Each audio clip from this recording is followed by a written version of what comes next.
ಪಿಂಚಣಿಯ ಹಣ ಸಿಗದೆ ಕೂಡ ವೃದ್ಧರು ಕಂಗಾಲಾಗಿ ಹೋಗಿರುವಂತಹ ವಿಚಾರ ಇದು. ಇನ್ಫ್ಯಾಕ್ಟ್ ರಾಜ್ಯವ್ಯಾಪಿ ಇದೇ ರೀತಿಯಾದಂತಹ ಸುದ್ದಿ ಕೇಳಿ ಬರ್ತಾ ಇದೆ.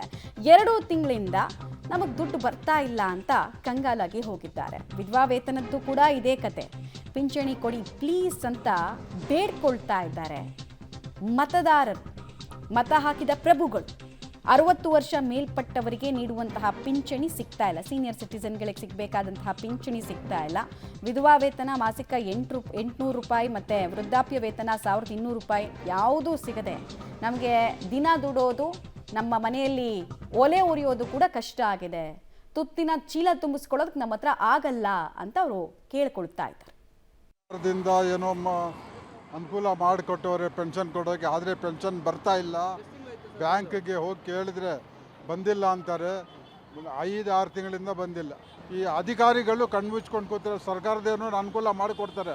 ಈ ಮಧ್ಯಂತರ ಅಧಿಕಾರಿಗಳಿದ್ದಾರಲ್ಲ, ಅವ್ರಿಗೆ ಬೇಜವಾಬ್ದಾರಿ. ಅವ್ರಿಗೆ ಈ ಮಾಮೂಲಿ ಕೊಟ್ಟರೆ ಕೆಲಸ ಮಾಡ್ತಾರೆ, ಮಾಮೂಲಿ ಕೊಡಲಿಲ್ಲ ಅಂತೇಳಿ